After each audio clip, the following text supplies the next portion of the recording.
A continuación, el doctor José Mustre de León, director general del Cibestar, dará unas palabras.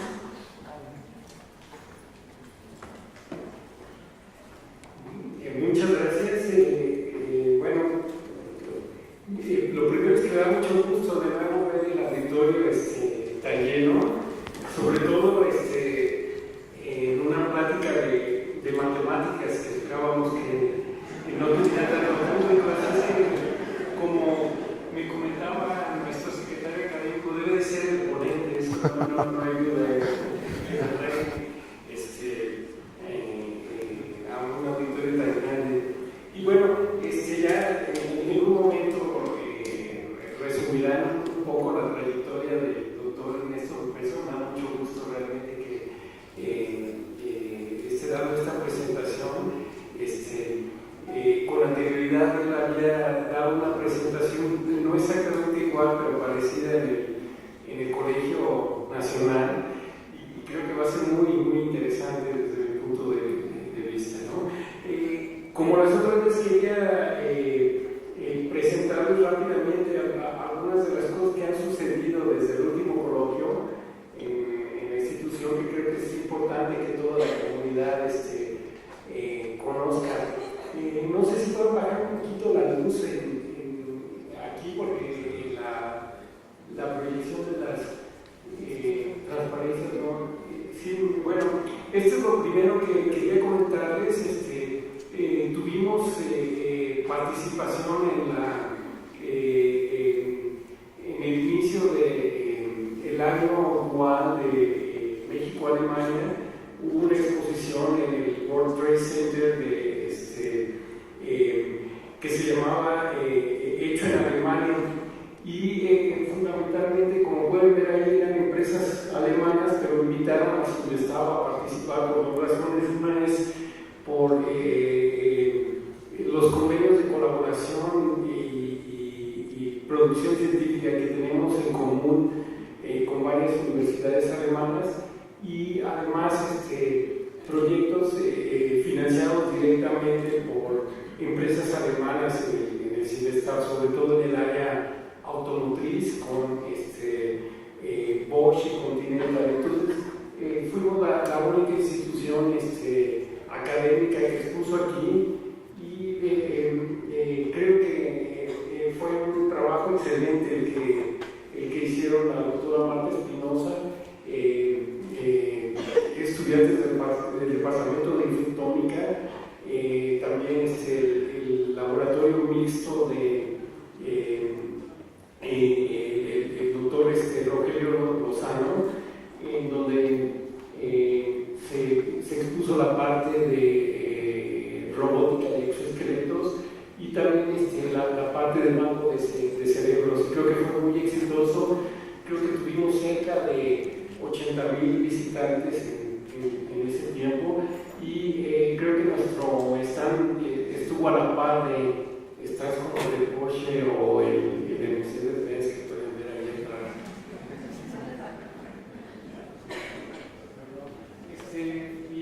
Perdón, aquí no tengo la mejor foto. También esto fue muy importante. Tuvimos la visita de la representante de la UNESCO en México, la doctora Luria Sanz, para empezar un proyecto que está financiando la UNESCO a nivel mundial, del origen de la alimentación humana, donde van a tratar de hacer un estudio detallado de la parte de la evolución de los tres granos principales: el arroz, el maíz y el trigo, y escogieron al Argevio y al Cibestar como el lugar donde se realizaría el proyecto de la evolución del maíz. Aquí nada más desgraciadamente es una foto primaria de entrada del único laboratorio que tenemos de paleogenómica en México, que permite estudiar muestras de maíz que tienen alrededor de 7,000 años, que datan del origen de la domesticación del maíz, y creo que va a ser un proyecto muy importante para la institución. En el futuro les estaremos informando de esto. También parece ser que estarán involucrados algunos otros departamentos visita del el presidente del Instituto Max Planck, y esta es una visita que realizó al Laboratorio de Contaminación Ambiental de la doctora Andrea Vizcaya. También aquí es importante mencionar que el CIMBESTAB está participando en el Comité Técnico de la Comisión Ambiental de la Ciudad de México, la que decide cuándo va a haber contingencias y qué tipo de normas debemos de cambiar. Después también creo que es muy importante, el lunes firmamos un convenio de colaboración con el Consejo Nacional de Investigación de Italia, en presencia de los dos presidentes. Aquí estaba el doctor Gerardo Herrera y el vicepresidente del CNR de Italia, y espero que con esto, a partir del año que entra, probablemente en noviembre de este año, hacemos una convocatoria para financiamiento no es mucho, son dos proyectos conjuntos entre instituciones italianas e instituciones mexicanas, en donde estaremos financiando con 30,000 euros por año cada uno de estos proyectos, tanto por la parte italiana como por la parte mexicana. En este caso fue el único convenio en el área de investigación y educación que se celebró. Los otros fueron los secretarías de Estado y la Procuraduría General de la República. Y bueno, al mismo tiempo estábamos en la Embajada de Alemania en México, firmando un convenio de colaboración general que vamos a especificarlo en términos más precisos en las próximas semanas con el Instituto Fraunhofer de Biología Molecular. Y bueno, esta es una foto, no tenemos las fotos de la embajada todavía, pero bueno, era nada más para comentarles que en este mes tuvimos mucha actividad en este plano de colaboración científica internacional y participación de actividades de la institución en actividades sustantivas como este programa de contaminación con el gobierno de la Ciudad de México. Bueno, ahora sí podemos hacer la presentación del doctor Lupercio. Muchas gracias, doctor Luis.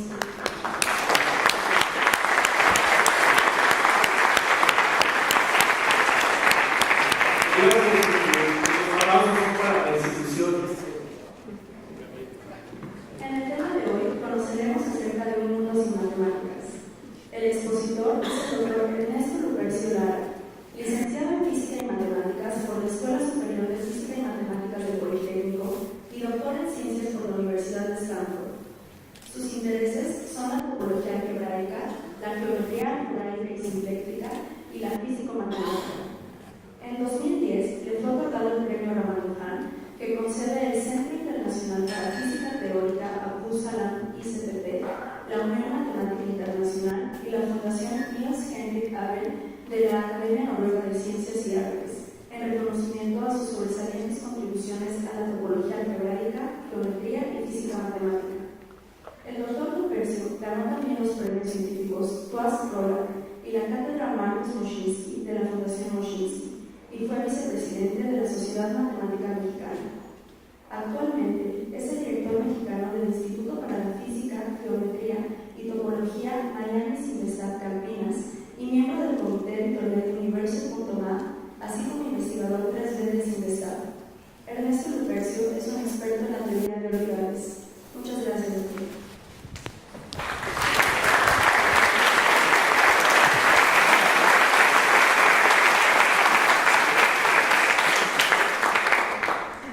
Lamentablemente me quitaron la presentación de aquí, entonces tengo que recuperarla.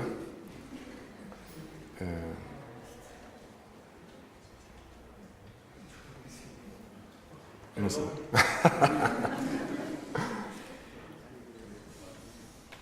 Ok, bueno, la voy a sacar en unos segundos. La tengo en PDF por si las dudas. Entonces,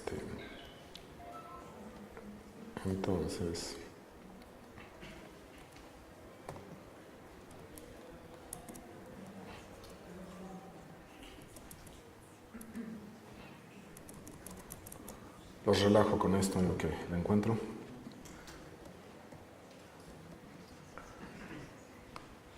A ver. Así la encuentro mejor porque me crece un poco la pantalla. Muy bien. Entonces la voy a poner aquí.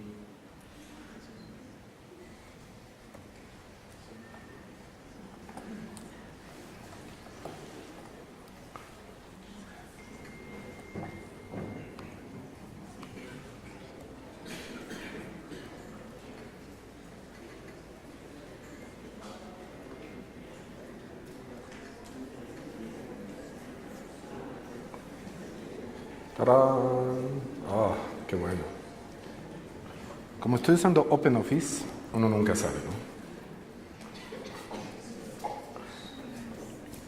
¿no? Entonces...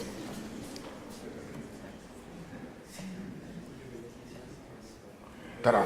Maravilloso. Ahora sí voy a poner mi timer y comenzamos. Muy bien. Pues el título de mi charla es Un mundo sin matemáticas. Y esta charla está dedicada a nuestros jóvenes científicos y estudiantes, a los que estamos dejando retos absolutamente excepcionales para el futuro. Dedico esta charla a todos los jóvenes. Y bueno, cuando Gerardo me pidió que dictara este coloquio, me sentí muy honrado. Creo que es una gran iniciativa de Gerardo, de Pepe, de todos. Y enseguida pensé, pues voy a hablar de los fractales, que Aldo, ¿dónde andas? ¿Dónde andas, Aldo? Que Aldo Guzmán, que es un brillante topólogo algebraico joven, de estos jóvenes de los que estoy hablando, y yo descubrimos recientemente en unas investigaciones matemáticas fascinantes, y dije, genial. Miren qué bonitos son muy bonitos. Acto seguido, todavía no terminaba este pensamiento de llegar a mi cabeza cuando Gerardo me dijo, pero por favor, no vayas a hablar de matemáticas.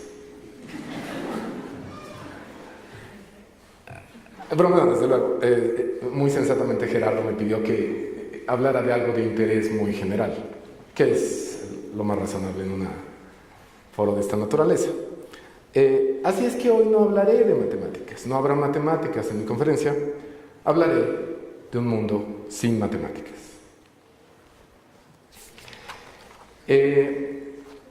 Imaginemos un Sinvestad sin matemáticas. Imaginemos un mundo sin matemáticas. En tal situación hemos de abandonar las nociones precisas de número y de forma. Hemos de abdicar a la aritmética y a la geometría, al álgebra y a la teoría de probabilidades. Un mundo sin matemáticas. Perder el número es perder también nuestra noción del tiempo. Los antropólogos nos cuentan de culturas aborígenes australianas en donde las personas no saben contar arriba del 4, no lo necesitan. En los pueblos nómadas, la acumulación es imposible. Tampoco es necesario contar las horas, los días, los años, ni la edad del universo. La edad del tiempo, es decir, la edad del universo, que la cosmología contemporánea nos revela, permanece secreta si abandonamos el número. Ante tal cifra arduamente conocida, nuestra imaginación es como el encadenado morador de la oscura caverna de Platón. La matemática es capaz de servirnos para iluminar nuestras prisiones mentales. 75 años antes de los elementos de Euclides, en el mismo libro donde aparece la alegoría de la caverna, el séptimo de la República, Platón, a través de las voces de Sócrates y Glaucón, nos exige familiaridad con la aritmética para adentrarnos en el estudio de la filosofía. Sócrates: sería conveniente, Glaucón, establecer por ley este estudio y persuadir a los que van a participar de los más altos cargos del Estado a que se apliquen al arte del cálculo, pero no como aficionados, sino hasta llegar a la naturaleza de los números por medios de la inteligencia, y tampoco para hacerlos servir en compras y ventas, como hacen los comerciantes y mercaderes, sino con miras a la guerra y a facilitar la conversión del alma, desde la génesis hacia la verdad y la esencia. Glaucón responde: es muy bello lo que dices, Sócrates. Un poco más adelante, Platón nos dice que la geometría es el conocimiento de lo que siempre es algo que atrae el alma hacia la verdad y produce que el pensamiento del filósofo dirija hacia arriba lo que en el presente dirige indebidamente hacia abajo.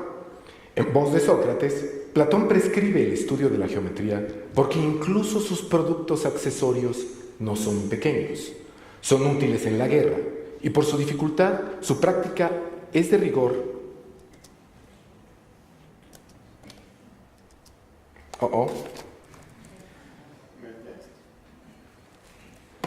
Vamos a tener este problema que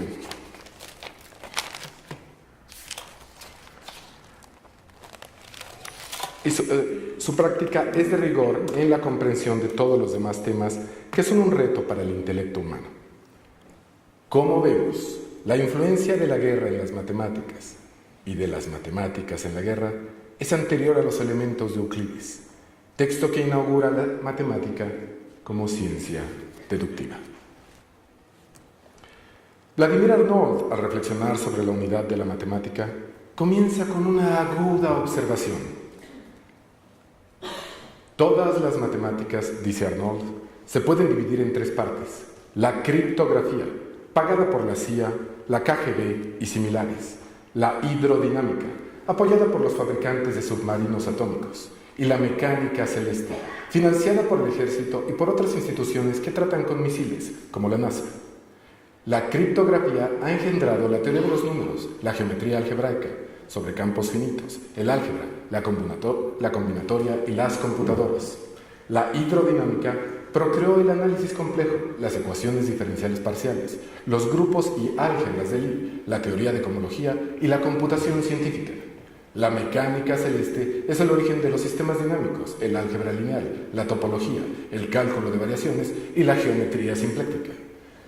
La existencia de misteriosas relaciones entre todos los diferentes dominios es la característica más deslumbrante y encantadora de las matemáticas y carece de explicación racional.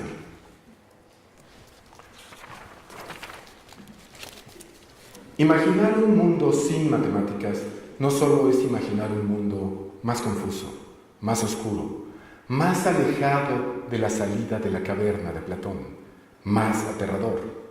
También es imaginar un mundo con un arte de la guerra menos refinado, que sea, por lo tanto, incapaz de la destrucción generalizada de la cultura, de la civilización y de la vida humana, y quizá hasta incapaz de la destrucción de la vida de todo ser en el planeta. Así que, repito, imaginar un mundo sin matemáticas es, posiblemente, también imaginar un mundo menos aterrador. La primera influencia de las matemáticas en la historia de las ideas es a través de la filosofía, aunque desde el principio la matemática es más una hermana de la filosofía que una madre o una hija como la física. La influencia entre la matemática y otras ramas del pensamiento puede ser discreta y mutua, como ocurre con la física, o indirecta y sutilmente mutua, como ocurre con las leyes o los sistemas legales. No hay abogado hoy en día que en sus estudios no haya tomado un curso de lógica. Y la lógica es la disciplina que más claramente se encuentra en la Tierra, donde las matemáticas y la filosofía se encuentran y se confunden. La lógica es anterior a los métodos simbólicos, tan característicos de la matemática. Pero la matemática es también anterior a dichos métodos simbólicos. Los códigos legales pueden considerarse un intento de geometrizar los conflictos humanos a la manera de los elementos euclides. La aspiración de dichos códigos es estar bajo la sombra de la lógica como lo está la geometría.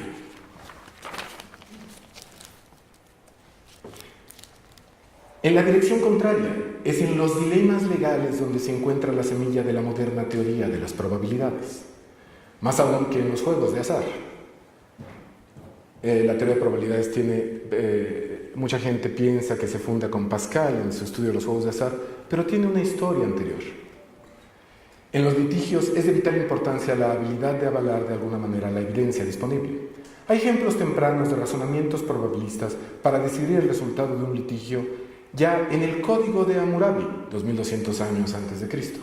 Las dos grandes compilaciones de leyes de la antigüedad tardía son el Talmud y el Corpus de la Ley Civil en Roma. Aunque la palabra probabilidad no aparece explícitamente, se puede leer en el Talmud, como nos dice James Franklin, lo siguiente: una casa se derrumbó sobre un hombre y su mujer. Los herederos del esposo dicen, la mujer murió primero y su esposo después. Los herederos de la mujer dicen, el esposo murió primero y la esposa después. Bar Kappara, siglo II antes de Cristo, enseñaba, porque estos son herederos y esos son herederos, deben dividir la herencia. Los matemáticos contemporáneos reconocen de inmediato la noción probabilista de valor esperado. Así, la influencia entre la matemática y los sistemas legales es un ejemplo de un fenómeno más amplio, la influencia mutua entre las matemáticas y la cultura. Que la cultura influencia a las matemáticas, a mí me parece evidente. Arnold está de acuerdo con esto cuando describe a todas las matemáticas contemporáneas como descendientes directas de las motivaciones militares. Aquí cabe recordar la tesis de la estructura de las revoluciones científicas de Thomas Kuhn. Kuhn observa que la ciencia normal avanza lenta y de modo continuo hasta que una anomalía es detectada de modo casi inconsciente. No hay siquiera palabra y lenguaje para referir esta anomalía en el lenguaje del paradigma reinante, hasta que alguien, oportunista o valiente, toma la anomalía seriamente. En dicho momento hay una especie de discontinuidad o singularidad en la historia de la ciencia. Sigue un cierto periodo en el que la ciencia normal sufre una revolución y se instala, al fin, un nuevo paradigma. En la visión de Vladimir Arnold, la experiencia de los siglos pasados demuestra que el desarrollo de las matemáticas no se debió al progreso técnico, que consume la mayoría de los esfuerzos de los matemáticos en cualquier momento dado, sino más bien a los descubrimientos de interrelaciones inesperadas entre los diferentes dominios, que esos esfuerzos hicieron posibles. Los preciados artículos técnicos del estado del arte de los diversos dominios matemáticos nos recuerdan la guerra de trincheras. La descripción del frente de batalla con sus curvas y movimientos diarios es, desde luego, muy importante para las partes. Para Kuhn, para Arnold, para Max Planck, es claro que el cambio de paradigma será origen de una fuerte oposición por los miembros del canon establecido. En palabras de Planck, en su autobiografía científica, una nueva verdad científica no triunfa convenciendo a sus oponentes y haciéndolos ver la luz, sino porque sus oponentes tarde o temprano se mueren y una nueva generación crece familiarizada con esta nueva verdad. Piensen en la teoría cuántica.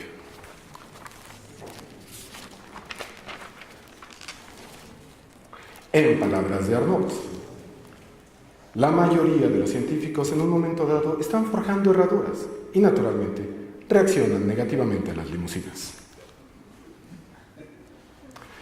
Israel Gelfand insistía continuamente en que los matemáticos nunca aprecian las ideas nuevas. Solo el último paso dado a la cumbre de la montaña cuenta en este alpinismo. Con frecuencia, solo recibe crédito el que anota el gol, el que demuestra el teorema, no el que tiene la visión, la intimación con la realidad platónica.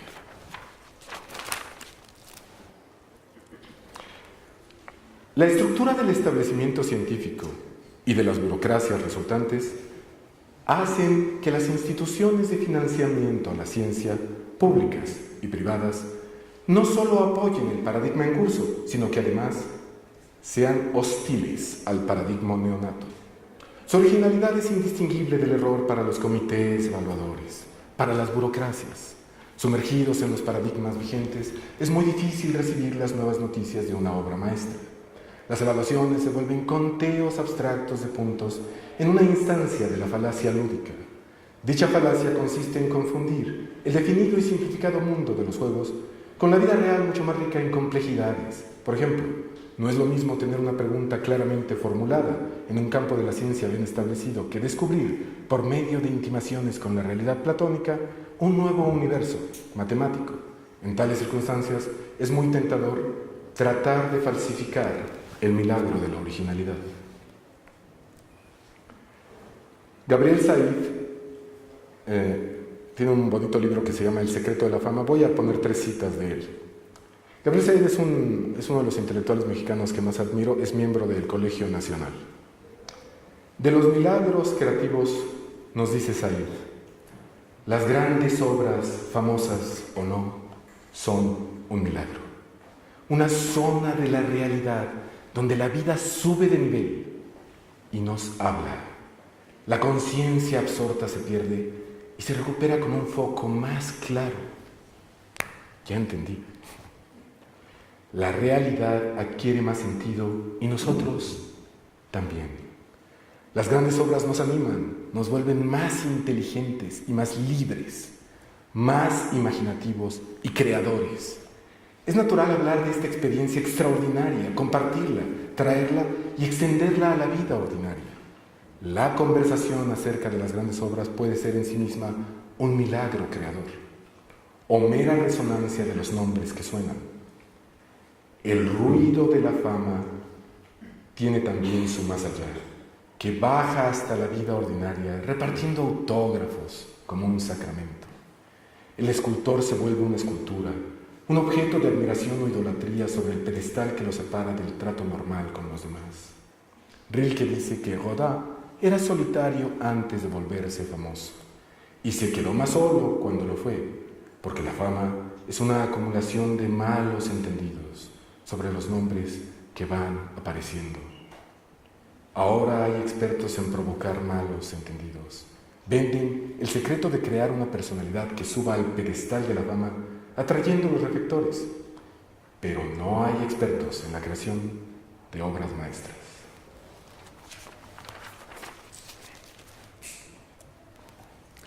Paradójicamente, la presión trepadora desemboca en el ascenso de los mediocres al poder y la gloria. Es del mismo libro de Gabriel Said, esta cita es textual.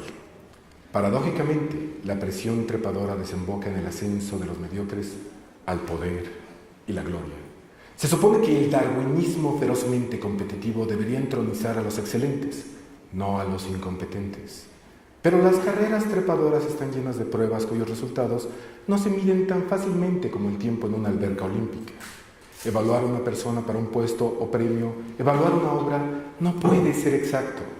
Es tan discutible que distintos jurados honestos y capaces pueden llegar a conclusiones opuestas. Si para evitar la discusión todo se limita a mediciones mecánicas, el resultado es absurdo. El candidato con más puntos puede ser un mediocre. El producto que más vende puede ser mediocre. Lo más calificado en las encuestas puede ser mediocre. El programa con más rating puede ser una porquería. La competencia trepadora no siempre favorece al más competente en esto o en aquello, sino el más competente en competir, acomodarse, administrar sus relaciones públicas, modelarse a sí mismo como un producto deseable, pasar exámenes, ganar puntos, descarrilar a los competidores, seducir o presionar a los jurados, conseguir el micrófono, los reflectores, hacerse popular, lograr que ruede la bola acumulativa hasta que nadie pueda detenerla. La selección natural en el trepadero favorece el ascenso de una nueva especie darwiniana, el mediocre habilis. No es imposible que una persona competente en esto o en aquello sepa también acomodarse y trepar, pero no es necesario. Lo importante es lo último. Una persona más competente aún puede ser descartada en la lucha trepadora si no domina las artes del mediocre Hamlet. Así se llega a las circunstancias en las cuales un perfecto incompetente acaba siendo el número uno. Desgraciadamente, aquellos que no tienen interés en lo que están haciendo, sino en ser aprobados, presionan hasta que se salen con la suya. Muchos años después, cuando llegan al poder y la gloria, son los modelos ejemplares de una sociedad reducida a trepar, y la degradación se extiende desde arriba. Muchos lo lamentan, sin ver que todo empieza abajo, cuando maestros, jurados, editores, para no sentirse verdugos, se vuelven cómplices del trabajo mal hecho. Es de Gabriel Said. En tanto al etos creador, Said nos ofrece un bello contrapunto. No hay expertos en la creación de obras maestras, quienes movidos por la inspiración, el azar, el oficio, tuvieron la buena suerte de atrapar un milagro, no deberían quejarse demasiado de ser famosos o no serlo. Después de todo, les tocó lo mejor. Esta foto está buenísima, me encanta, es la foto más típica de Gabriel Said. Él es Gabriel Said. Y actúa como escribe. Esta foto lo demuestra.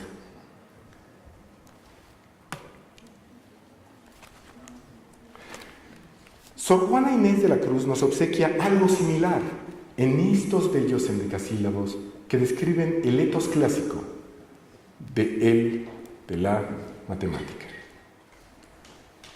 En perseguirme, mundo, ¿qué interesas? ¿En qué te ofendo cuando solo intento poner bellezas en mi entendimiento y no mi entendimiento en las bellezas? Yo no estimo tesoros ni riquezas, y así siempre me causa más contento poner riquezas en mi pensamiento que no mi pensamiento en las riquezas. Y no estimo hermosura que vencida es despojo civil de las edades, ni riqueza me agrada de mentira, teniendo por mejor en mis verdades consumir vanidades de la vida que consumir la vida en vanidades.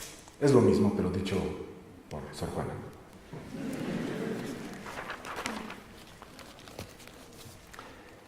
Este modo idealista de ver la vida de la actividad matemática pura, clásica, es compartida, de la matemática pura, clásica, es compartida en mayor o menor medida por otras ciencias y actividades, como la literatura, la física, la química, hasta la matemática aplicada.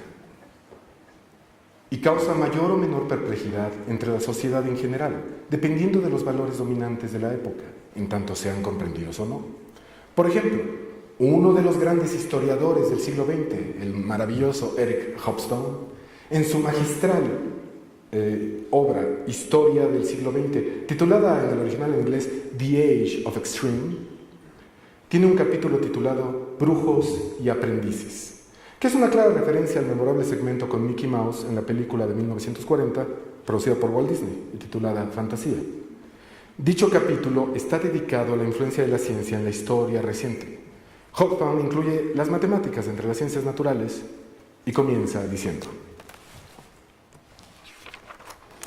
ningún otro periodo de la historia ha sido más impregnado por las ciencias naturales, ni más dependiente de ellas, que el siglo XX.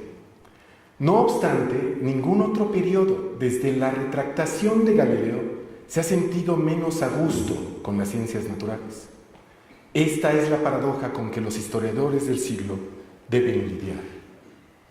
En este capítulo, Hobsbawm explica lúcidamente la perplejidad de la sociedad en general sobre los contenidos, éxitos, métodos, etos y consecuencias de la ciencia natural. Por ejemplo, nos dice, estas tecnologías se basaban en descubrimientos y teorías tan alejados del entorno cotidiano del ciudadano medio, incluso en los países más avanzados del mundo desarrollado, que solo unas docenas, solo unos centenares de personas en todo el mundo podían entrever inicialmente que tenían implicaciones prácticas. Cuando el físico alemán Otto Hahn descubrió la fisión nuclear a principios de 1939, Incluso algunos de los científicos más activos en este campo, como el gran Niels Bohr, dudaron de que tuviese aplicaciones prácticas en la paz o en la guerra, por lo menos en un futuro previsible. Y si los físicos que comprendieron su valor potencial no se lo hubieran comunicado a sus generales y a sus políticos, estos no se hubieran enterado de ello, salvo que fuesen licenciados en física, lo que no es nada frecuente. No obstante, por más esotéricas o incomprensibles que fuesen las innovaciones científicas, una vez logradas, se traducían casi inmediatamente en tecnologías prácticas. Así, los transistores surgieron en 1948, como un subproducto de investigaciones sobre la física de los sólidos, es decir, de las propiedades electromagnéticas de cristales ligeramente imperfectos. Sus inventores recibieron el premio Nobel al cabo de 8 años, como sucedió con el láser, 1960, que no surgió de estudios sobre óptica, sino de trabajos para hacer vibrar moléculas en resonancia con un campo eléctrico. Sus inventores también fueron rápidamente recompensados con el premio Nobel, como lo fue, tardíamente, el físico soviético de Cambridge, Peter Kapitsa, 1978, por sus investigaciones acerca de la física de bajas temperaturas que dieron origen a los superconductores.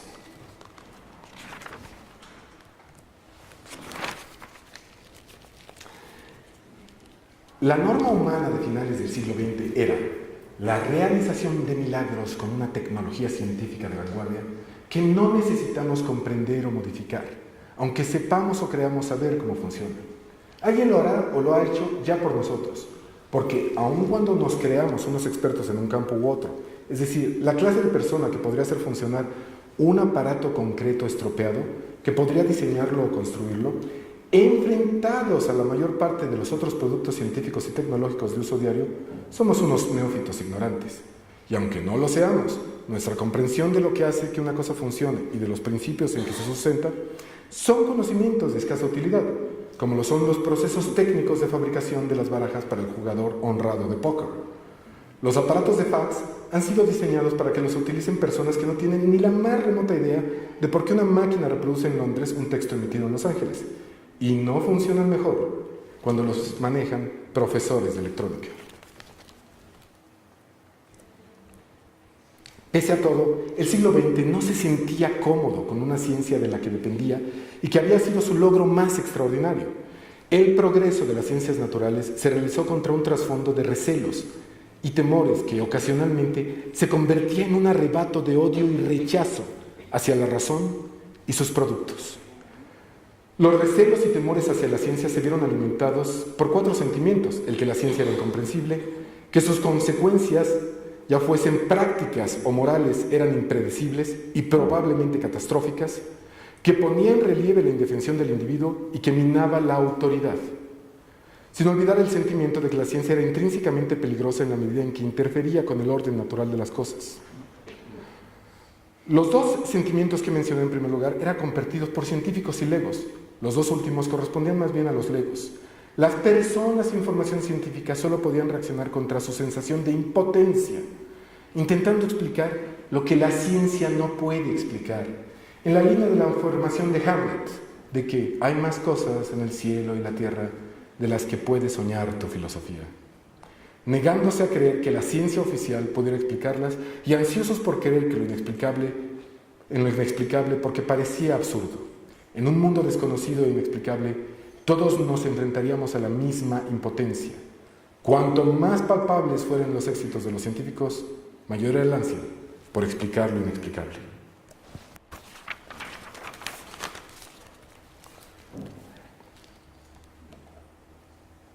La verdad es que la ciencia era demasiado grande, demasiado poderosa, demasiado indispensable para la sociedad en general y para sus patrocinadores en particular, como para dejarla a merced de sí misma. La paradoja de esta situación era que, en último análisis, el poderoso motor de la tecnología del siglo XX y la economía que ésta hizo posible dependían cada vez más de una comunidad relativamente minúscula de personas para quienes estas colosales consecuencias de sus actividades resultaban secundarias o triviales. Para ellos, la capacidad humana de viajar a la Luna o de transmitir vía satélite las imágenes de un partido de fútbol disputado en Brasil para que pudiera verse en un televisor de Düsseldorf era mucho menos interesante que el descubrimiento de un ruido de fondo cósmico que perturbaba las comunicaciones, pero que confirmaba una teoría sobre los orígenes del universo. No obstante, al igual que el antiguo matemático griego Arquímedes, sabían que habitaban y estaban ayudando a configurar un mundo que no podía comprender lo que ellos hacían, los científicos, ni se preocupaba por ello. Su llamamiento a favor de la libertad de investigación era como el grito de Arquímedes a los soldados invasores contra quienes había diseñado artefactos militares para la defensa de su ciudad, Siracusa, en los que ni se fijaron cuando le mataban. Por Dios, no destrocéis mis diagramas. Era comprensible, pero poco realista. Solo los poderes transformadores de los que tenían la llave le sirvieron de protección, porque estos parecían depender de que se permitiera seguir a Suárez a una élite privilegiada e incomprensible. Todos los estados del siglo XX que actuaron de otra manera tuvieron ocasión de lamentarlo. En consecuencia, todos los estados apoyaron la ciencia que, a diferencia de las artes y de la mayor parte de las humanidades, no podía funcionar de forma eficaz sin tal apoyo financiero, a la vez que evitaban interferir en ella en la medida de lo posible. Pero a los gobiernos no les interesan las verdades últimas, salvo las ideológicas o religiosas, sino la verdad instrumental. Pueden a lo sumo fomentar la investigación pura porque podría producir algún día algo útil o por razones de prestigio nacional, ya que en este terreno la consecución de premios Nobel se antepone a la de las medallas olímpicas y se valora mucho más. Estos fueron los fundamentos sobre los que se erigieron las estructuras triunfantes de la investigación y la teoría científica, gracias a las cuales el siglo XX será recordado como una era de progreso y no únicamente de tragedias humanas.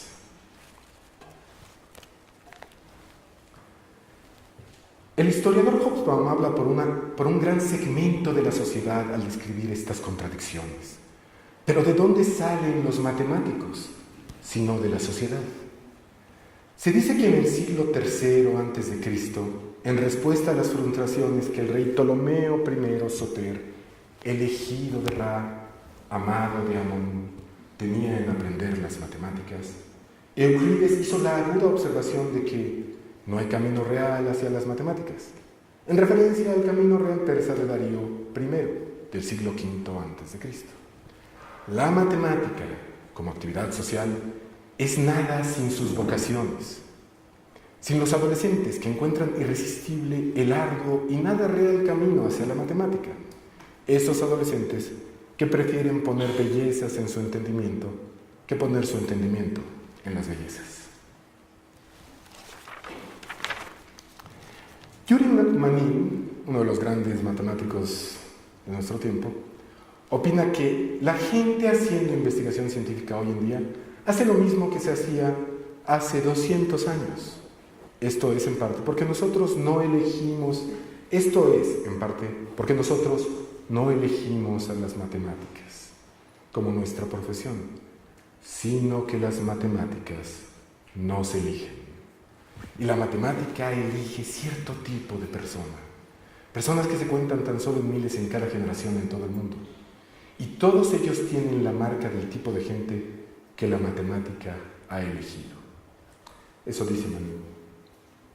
Me gusta imaginar la mano de la matemática siendo ofrecida a Samuel Hitler cuando, lejos de su querido México, poco después de terminada la Segunda Guerra Mundial, en un cuarto silencioso de San Antonio, Texas, Hitler aceptó dicha mano. Me gusta imaginar la primera vez que Hitler escuchó la palabra topología de la boca de Eli de Gortari en la Escuela Nacional Preparatoria, poco después de conocer a Raquel.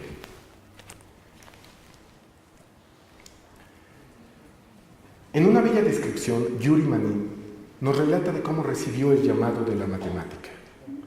En algún momento de mi adolescencia temprana, comencé a sentir una urgencia interior, euforia y desaliento, emoción y frustración causados por el improbable motivo de leer el curso de cálculo de Granville, editado y publicado en ruso en 1935 por N.N. Lucy.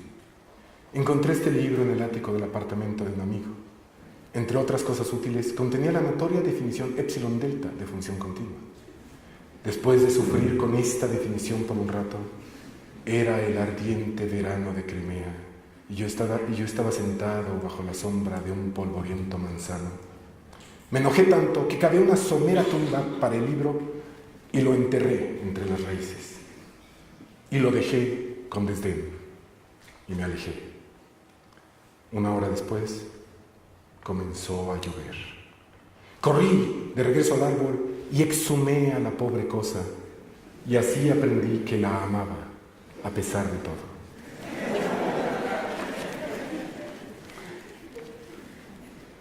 Eso dice Yuri Manin. Este pasaje me conmovió. Recuerdo una experiencia similar. En mi caso, era el invierno de 1984, y en vez de manzana había sofá, y en vez de ático yo encontré el libro de Granville en español, con su portada azul y roja, editorial Limusa, en la casa de Ricardo, amigo de mi papá. Y para bien o para mal, yo nunca dudé. Fue amor a primera vista. La sensación de certidumbre, la experiencia platónica, la profundidad metafísica, pero sobre todo, la experiencia estética atraen a esos adolescentes, los de hoy, los que fuimos, a la matemática. Caminar por la Alhambra en Granada, siglo XIV, y ver milagro decorativo tras milagro decorativo es a su vez un milagro estético en 17 patrones de simetría y ni uno más. Para el matemático, este milagro asciende aún más al imaginar al demoníaco John Horton Conway y al beatífico William Thurston, usando mi amada teoría de orbidades para demostrar que la realidad ha decidido que solo haya 17 tales patrones. La existencia de estos mosaicos se debe a los artesanos de la tradición islámica. Su no existencia a dos de las más exquisitas mentes norteamericanas del siglo XX. La matemática es una larga y bella conversación. La existencia es concreta, la no existencia abstracta. La abstracción es una renunciación, es el arte del olvido. Menos es más. Abandonemos lo inesencial. Como San Antonio Abad del desierto, la abstracción del argumento abandona la sensualidad de las decoraciones islámicas y deja solo la esencia, que resulta serlo todo.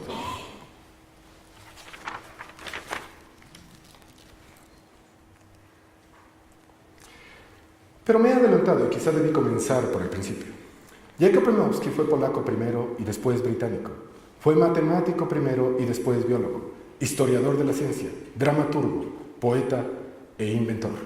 En su Magnus Opus, El ascenso del hombre, leemos: la historia del hombre está dividida muy desigualmente. Por un lado, se encuentra su evolución biológica, todas las etapas que nos separan de nuestros antepasados simios, de las cuales se prolongaron durante millones de años. Y por otro lado, está la historia de su cultura, la gran marejada de la civilización que nos separa de las pocas tribus de cazadores del África que sobreviven o de los recolectores de alimentos de Australia. Y toda esta segunda laguna cultural está de hecho apiñada en unos pocos miles de años. Se remonta solamente a unos 12.000 años, algo más de 10.000 años, pero mucho menos de 20.000. A partir de este momento, me concretaré a hablar acerca de estos últimos 12.000 años, que contienen prácticamente todo el ascenso del hombre, tal como lo entendemos ahora. Sin embargo, la diferencia entre los dos elementos, entre la escala de tiempo biológica y la cultural, es tan grande que no puedo dejar de echarle una mirada retrospectiva. Le tomó al hombre cuando menos 2 millones de años el cambiar de criatura oscura y pequeña con la piedra en la mano, el Australopithecus en África Central, a su configuración moderna, el Homo sapiens. Esto constituye el paso de la evolución biológica, aunque la evolución biológica del hombre haya sido más rápida que la de cualquier otro animal. Pero para el Homo sapiens ha tomado mucho menos de 20.000 años el dar origen a las criaturas que tanto usted como yo aspiramos ser. Artistas y científicos, edificadores de ciudades y planificadores del futuro, lectores viajeros, exploradores anhelantes del hecho natural y de la emoción humana, inmensamente más ricos en experiencias y en imaginación que cualquiera de nuestros ancestros. Este es el paso de la evolución cultural. Una vez iniciado, avanza como el cociente de aquellos dos elementos, cuando menos 100 veces más rápido que la evolución biológica. Una vez iniciado, esta es la fase crucial. ¿Por qué comenzaron tan recientemente los cambios culturales que han hecho al hombre amo de la tierra? Hace 20.000 años que el hombre, donde quiera que se encontrase, era forrajeador y cazador, cuya técnica más avanzada era la de incorporarse a un hato errante como todavía lo hacen los lapones. Hace 10.000 años ya había cambiado y empezado en ciertos lugares a domesticar algunos animales y a cultivar algunas plantas. Y este es el cambio a partir del cual la civilización despega. Resulta extraordinario pensar que solo en los últimos 12.000 años principió la civilización, tal como la entendemos. Tuvo que haber ocurrido una explosión extraordinaria hacia el año 10.000 a.C. y la hubo, pero fue una explosión silenciosa. Se trataba del fin de la última glaciación. Y aquí él hace una pregunta: ¿por qué comenzaron tan recientemente? Aquí hay una paradoja. Los seres humanos han existido, digamos, 2 millones de años y la civilización, como la entendemos, unos 12.000 años. ¿Por qué? Y el resultado que quiero emitir, que es una hipótesis mía, es que creo que tengo una explicación a este por qué, pero lo voy a decir más adelante. Pero es una pregunta de Jacob Bronowski y ofrezco una respuesta. Pero analicemos esto. No abandonemos el número y repasemos brevemente algunos de los hitos de la cronología del progreso de Gabriel Said. Transcribo ahora un breve extracto de dicha cronología, que tiene una longitud original de 30 páginas. Pueden ir a comprarla al Sanborns, es un libro maravilloso, se llama Cronología del Progreso.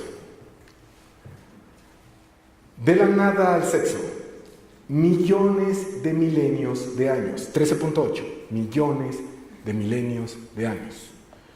Origen del universo, 1.2, ahí fue un orden de magnitud, un factor de 10, origen de la reproducción sexual. En un orden de magnitud pasamos de la nada al sexo. De las neuronas a Lucy. Y ahora ya cambiamos de escala. Noten el cambio de escala. Y el progreso para tener esta invariancia de escala, que voy a usar en el resultado del que voy a hablar. De las neuronas a Lucy, hace millones de años. Millones, 600, origen de las neuronas en la vida animal. 200, nos importa, todos nos importan, desde luego, ¿no? 200, origen de los mamíferos. Bajamos un orden de magnitud y el uso de herramientas es inventado por aves y mamíferos mucho antes de los seres humanos. Nosotros le seguimos un orden de magnitud después, 3.2 millones de años, conmovedoramente vemos a Lucy de rama en rama y de pie.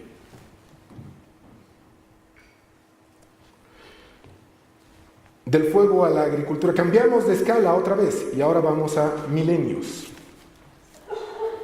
En 500 milenios, invención de la hoguera. En 400, invención de la cocina. En 100 milenios, origen del Homo sapiens, el habla y el tabú del incesto. Cambiamos otra vez de escala y hacemos otro zoom, diríamos hoy en día, ¿no? Hacemos otro zoom y en 15 milenios estamos en la cueva de Altamira. Noten que estoy haciendo una escala logarítmica. Noten cómo estamos viviendo en una escala, estamos haciendo este análisis en una escala logarítmica. Lo único que quiere decir es que de pronto ya quito ceros y ceros y ceros para lograr ver. Si veo una escala en la que empecé, no veo nada. Tengo que usar un microscopio más poderoso para ver esto y uno más poderoso para ver esto. Y cada vez tengo que usar más y más, como en los aceleradores de partículas, más y más energía para entender qué está pasando. Entonces en 15 tenemos la cueva de Altamira. En 11 la domesticación de la oveja y el cerdo, milenios. La invención de las canastas. En 10, fundamental, la domesticación de la vaca, el cebú, la cabra y el gato.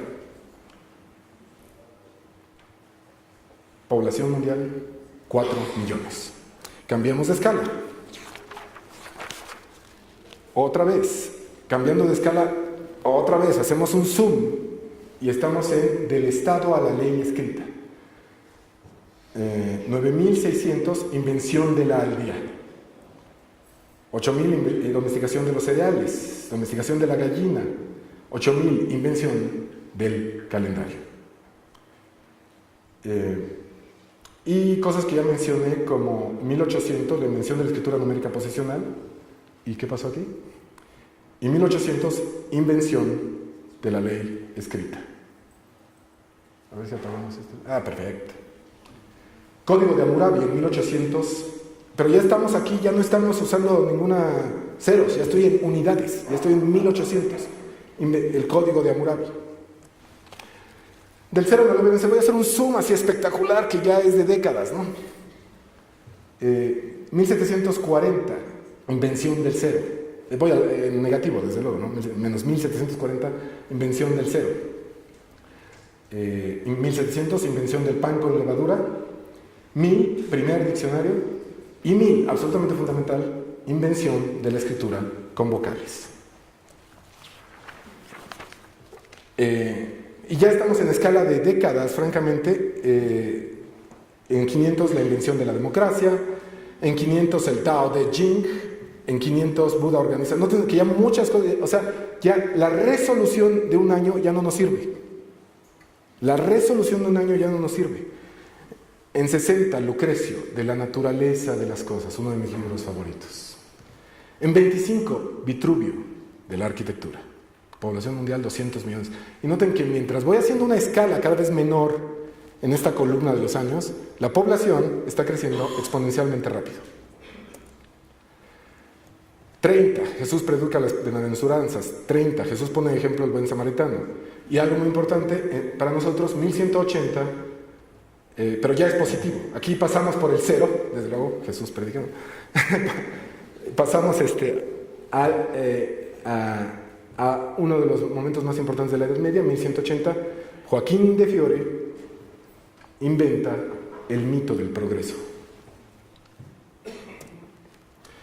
Y luego tenemos un montón de cosas, pues absolutamente fascinantes. En 1202 voy a elegir Fibonacci calcula con números arábigos, no romanos. En 1450, invención de los lugares públicos para conversar y tomar café. Y en 1455, Gutenberg imprime la Biblia con caracteres móviles. Los tres son fundamentales para la matemática contemporánea. No me puedo imaginar la matemática contemporánea sin ninguna de estas tres cosas.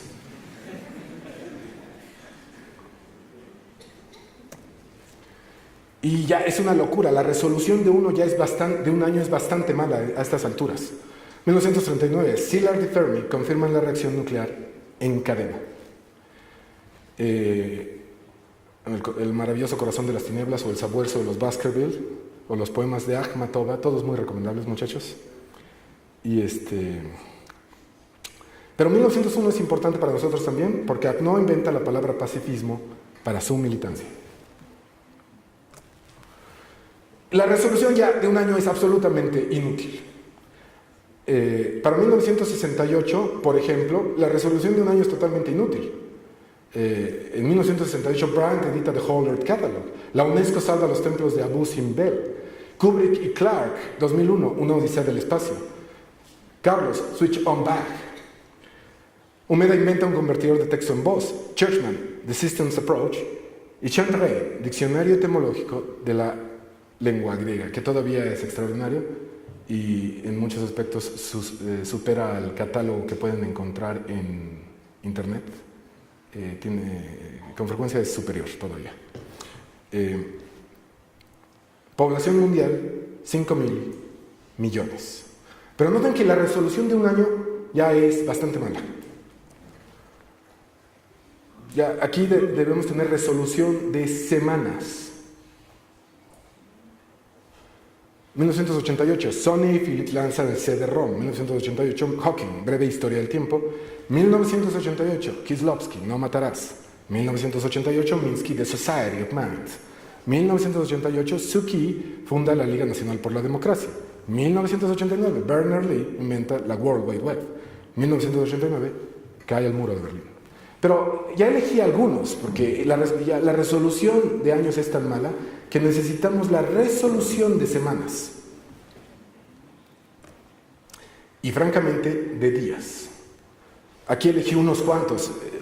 Podría ser páginas enteras de 2000. Venter define la secuencia del genoma humano. 2000, lanzamiento de las redes locales Wi-Fi. 2000, IBM lanza la memoria flash USB. 2000, el robot Nomad busca meteoritos en la Antártida.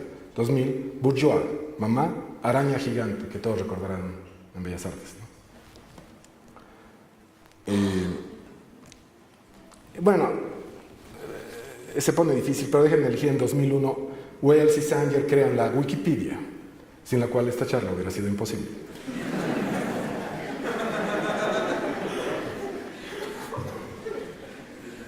En 2001, Apple lanza iPod y iTunes. Recuerdo mi primer iPod, pero no empecemos. Todavía lo tengo, funciona. 2003, lanzamiento de Skype, que yo encuentro absolutamente fundamental para mi trabajo científico. Hago colaboraciones semanales todo el tiempo con, aquí, por ejemplo, Nikita ya llegó, pero con él he hablado por Skype, ¿no?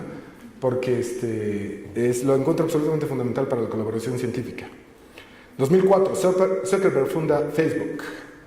2004, los Rasmussen inventan Google Maps. 2004, James y Novoselov crean el grafeno, que tiene un átomo de espesor. Entonces, ¿dónde me quedé? Pues sí.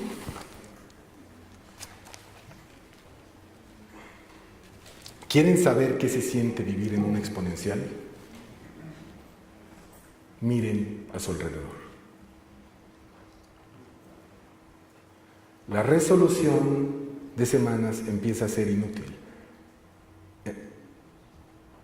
En el Mathematics Archive, la resolución de horas empieza a ser inútil. ¿Quieren saber qué se siente vivir en una exponencial? Miren a su alrededor.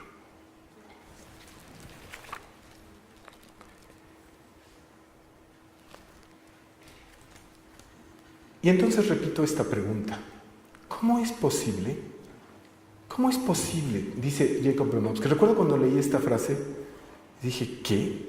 ¿Cómo es posible que a mí, Ernesto, me tocó nacer esencialmente en el momento de la invención de la escritura, de la invención de las matemáticas? Los seres humanos han vivido 2 millones de años. ¿Cuál es la probabilidad de que me toque nacer en el instante de la escritura, de la invención de la escritura? Porque yo nací exactamente en el instante de la invención de la escritura, en términos de la resolución de 2 millones de años. Bueno, tengo una explicación. El principio antrópico es un mañoso argumento filosófico de la cosmología. Este principio de Brandon Carter y Robert Dicke, quizá han oído de él. Resulta que hay un montón de constantes en el universo y que parecen estar afinadísimas para que haya vida en la Tierra y nosotros. ¿Y cómo es posible que todas estas constantes, así Dios eligió ese punto del espacio de posibilidades para que ellos existan, ¿no? ¿O qué pasó, no? El principio antrópico suena circular, pero dice más o menos lo contrario. Dice, ¿cómo nosotros existimos? Es la reversión del eje temporal en causación, más o menos, ¿no? ¿Cómo nosotros existimos? Todas estas constantes tenían que tener estos valores tan finos. Esto más o menos es lo que dice el principio antrópico. El principio antiantrópico es mi explicación a por qué nací, cómo es posible que he nacido tan próximo a la invención de la agricultura, tan cercano a la invención de la escritura. Asumamos por un instante que estamos más o menos a la mitad de la existencia de la humanidad. Digamos, ¿desde dónde caímos? Pues digamos que caímos a la mitad. Revisando la cronología de Said, verificamos que esto quiere decir que a la humanidad le quedan algo así como millones de años, generosamente, digamos 2 millones de años. Parece haber una contradicción. Parece demasiado improbable haber nacido tan próximo a la cultura, la agricultura y la escritura. Y entonces la improbabilidad, igual que con las constantes, ¿cómo es posible que esas constantes tan improbablemente me permitan existir? ¿Cómo es posible que tan improbablemente yo haya nacido tan cerca? Yo y casi todos. Nunca había habido 8.000 millones de personas al mismo tiempo. ¿Cómo es posible que yo y casi todos nacimos tan cercanos a la invención de la escritura? La improbabilidad de haber nacido tan cercano a la invención de la escritura es el principio antiantrópico. Nacimos tan cerca a la invención de la agricultura porque no existe nadie lejos de la invención de la agricultura.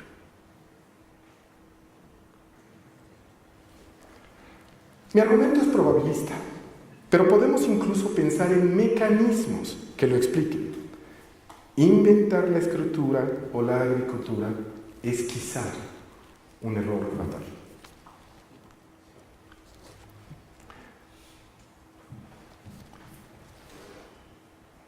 Me voy a saltar esta parte un poco porque se me está acabando el tiempo. No es cierto, tengo 7 aquí. Me voy a saltar un poco esta parte, pero voy a explicar el espíritu de esta parte. Tanto Bertrand Russell como Jared Diamond opinan que la invención de la agricultura es el peor error que ha cometido la humanidad. Jared Diamond tiene un artículo con ese título, El peor error de la humanidad. Su respuesta, la agricultura. Porque, nos explica Bertrand Russell, en ese momento la estatura promedio bajó, la desnutrición aumentó, la desigualdad aumentó, las infecciones se hicieron posibles. La agricultura, si se ponen a pensarlo, piensen en la naturaleza como un sistema operativo. La agricultura es the ultimate hack. Es un hack espectacular al sistema operativo del ecosistema que diseñó la selección natural. Por ejemplo, hice el cálculo en una servilleta el otro día. La selección natural, de alguna manera, calculó que si llega tanta energía del sol, tanta se va a usar diario. Llega mucho más de la que se usa. Y la selección natural calculó, porque la fotosíntesis puede ser más eficiente, puede haber mutaciones, pero calculó la selección natural que la energía que se usa diario es K% de la energía del sol, donde K es pequeño. En este momento estamos usando energía que se almacenó del sol por medio de fotosíntesis en combustibles fósiles al ritmo de 1 millón de veces el ritmo calculado por la selección natural. Es un hack espectacular, pero ¿entendemos lo que estamos haciendo? El Papa Francisco es sensible a esto y tiene una cita interesante. ¿Es acaso la matemática y su revolución del siglo XVII, esencialmente ayer, el equivalente moderno de la agricultura? En la carta encíclica Laudato Si, el Papa Francisco introduce el término rapidación, y en la encíclica está en itálicas, porque inventa la palabra, rapidación. A la continua aceleración de los cambios de la humanidad y del planeta se une hoy la intensificación de ritmos de vida y de trabajo, dice el Papa.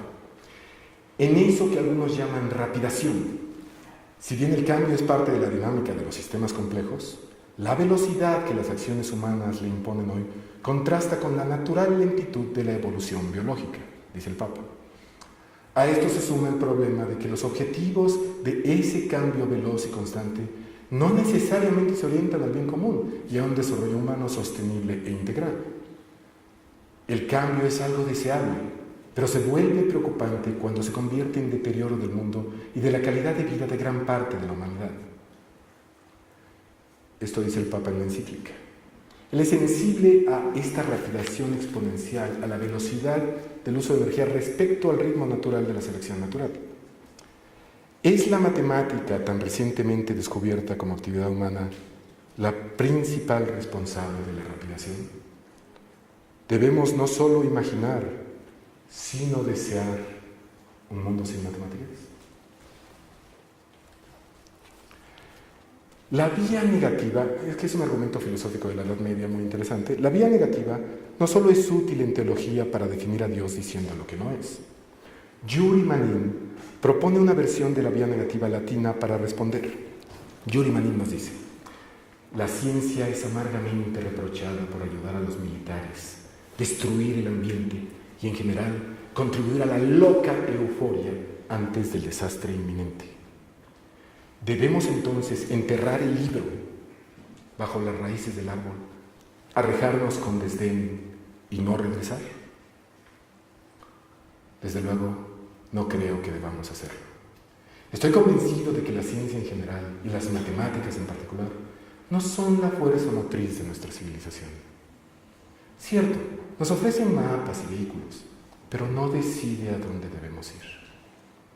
Pensar de otra manera es regresión a la noción arcaica del conocimiento como una forma de magia, de acuerdo a la cual una persona que predice un eclipse es un prestidigitador que hace que las cosas ocurran manipulando sus representaciones simbólicas.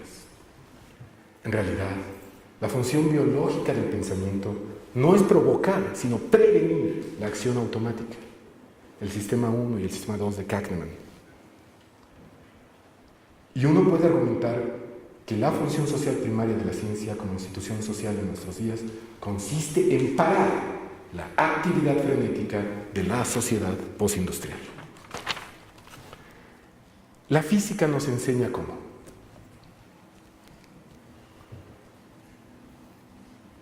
Lo que tenemos que domar exponenciales.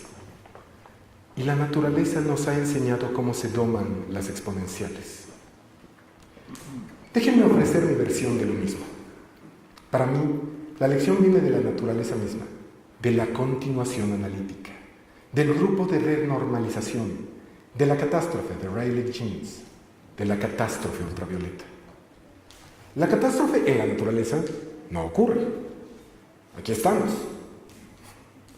La naturaleza mostrando un sutil etos, una ética sutil, que incluye una asombrosa vía negativa, por medio de cut-offs, asegura la existencia de la materia evitando las divergencias ultravioleta. Déjenme llamar cut-off en inglés la palabra española moderación. Lo que la naturaleza nos enseña, aquí está, es que esto es una exponencial y esto es lo que sabe hacer la naturaleza a través de la moderación.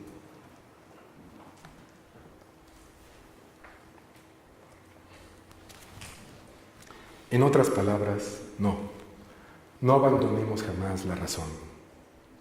No abandonemos las matemáticas. No imaginemos un mundo sin matemáticas. Impongamos cut-offs razonables. Renormalicemos la rapidación. Permitamos nuestra propia existencia. Evitemos nuestras divergencias y nuestras catástrofes. A los jóvenes de aquí, déjenme concluir diciendo: con enorme interés resistan lo que las comisiones evaluadoras o nosotros, los mayores, les digamos. Con su indomable idealismo reinventen este mundo. Su voz interior debe ser más fuerte que los llamados burocráticos. Termino con una cita de Virginia Woolf de 1925. Esta alma o vida interior, siempre diciéndonos lo contrario de lo que la gente dice.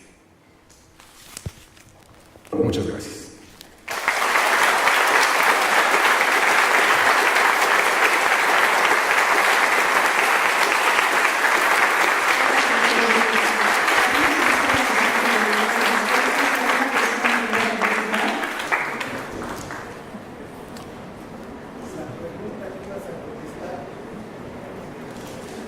¿La contesté?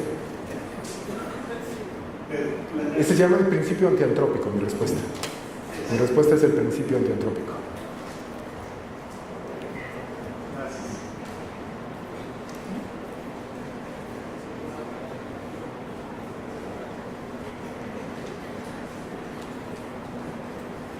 Esto, un comentario también, que era, entiendo, esta parte un poco de presentación de evolución muy rápida. Sí. Pero me gustaría en ese sentido enfatizar algunas cosas que parecerían muy positivas, ¿no? Del otro lado, por ejemplo, el aumento en la expectación de vida en el siglo XX. Pero casi ya nos estamos recuperando al Stone Age Economics. Apenas estamos recuperándonos al advenimiento de la agricultura. Puede ser Sí, esto. Ahora, otra cosa igual, por ejemplo, en la estadística de la violencia, por ejemplo, muertes por cada 100.000 habitantes, a pesar de las grandes catástrofes de la guerras mundiales que tuvimos y de eventos como los que pasan en nuestro país,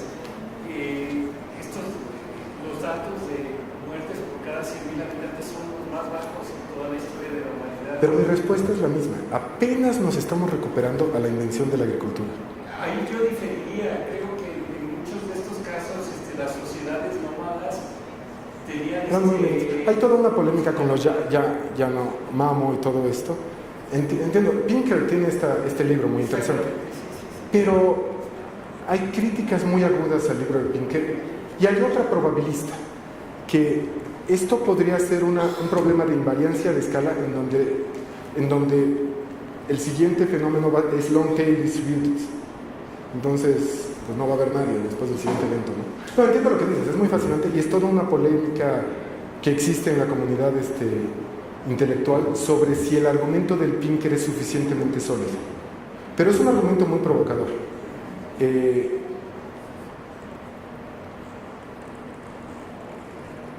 Por otro lado, estamos a tiempo. Quiero decir, hay muchas cosas positivas, como dices.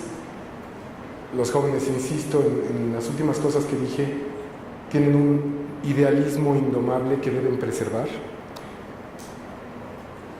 Pero a lo que estoy llamando quizá es, hablando con Cabrero el otro día,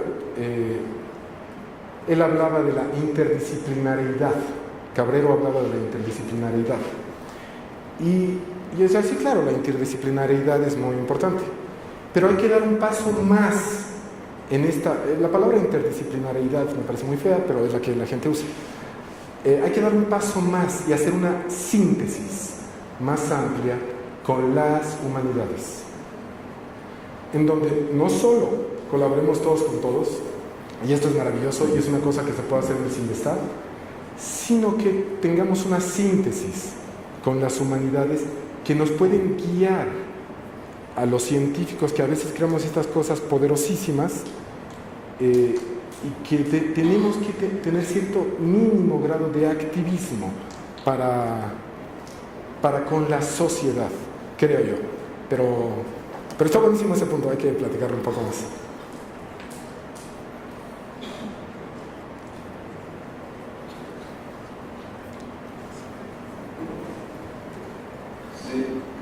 Bueno, un comentario que se habla de la guerra y las matemáticas. Hardy dice que las matemáticas son una actividad inocua, por supuesto se refiere a otras matemáticas de las cuales hablan ustedes. No, se refiere a las mismas.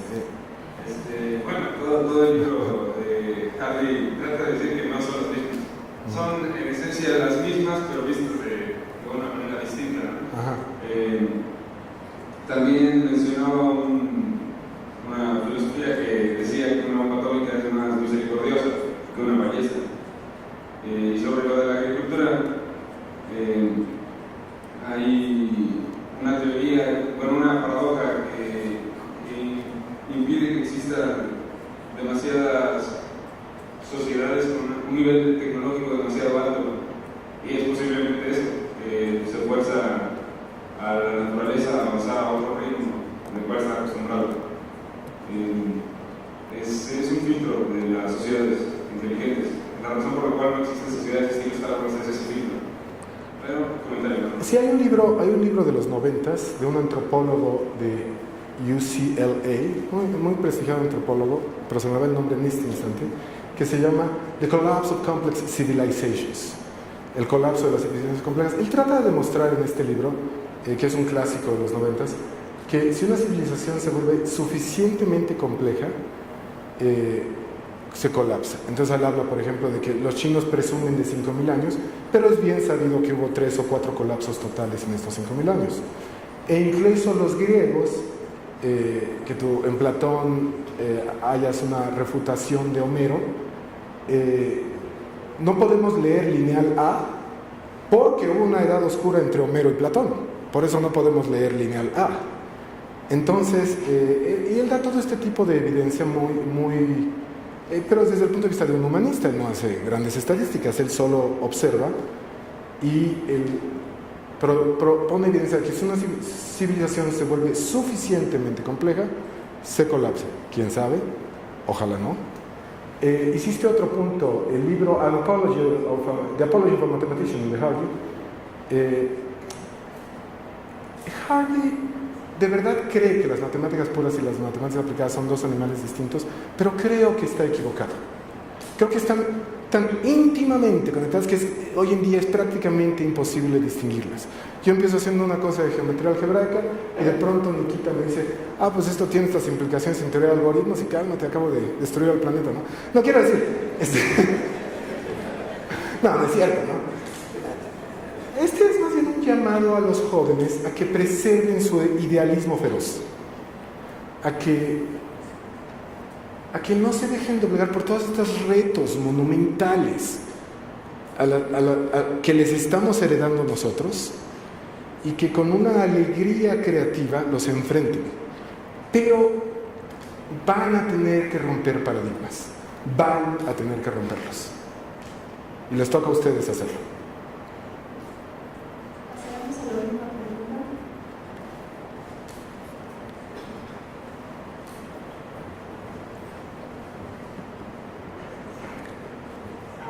Pues nada más un comentario sobre un fragmento de un poema que pasó de Yuri Maguire, en el que dice que las matemáticas es como si eligieran, ¿no? Pues yo nada más quería comentar que pues a veces este tipo de ideología es como muy peligrosa, ¿no? Porque apenas un reportero, me parece que Universal, no me acuerdo dónde, hizo un estudio sobre el problema que su estudio decía que principalmente las grandes masas debían agredirle a las ciencias por la idea de ver a las personas que se dedican a ella como personas fuera de su alcance. Entonces, lo que el reportero concluía era que esta idea de que fueran como cosas grandes era lo que... Pero sí que, bueno, este tipo de ideas es muy como peligrosa, ¿no? Y permite como la entrada hacia un ligero tabú. Suena poético, pero yo creo que no es como... Pero yo creo que a lo que se refiere Yuri es a lo siguiente. Yo fue oficialmente o director postdoctoral. Yo creo que a lo que se refiere él es a lo siguiente. Él se refiere no a una puerta de negación, no, se refiere a que una vocación matemática es un llamado interior, tú lo sientes y de pronto no sabes por qué sientes que tienes que hacer eso. Y en efecto, es lo contrario de lo que sugieres. Ahí va a haber puertas y instituciones y grandes edificios y letras incomprensibles. Y todo esto parece asustar, y sin embargo, tu corazón, tu llamado interior, no te permiten dar la vuelta atrás y te insisten que debes continuar. O, como sugiere Virginia Woolf, escucha a tu voz interior. Es a lo que se refiere. Muchas gracias, doctor.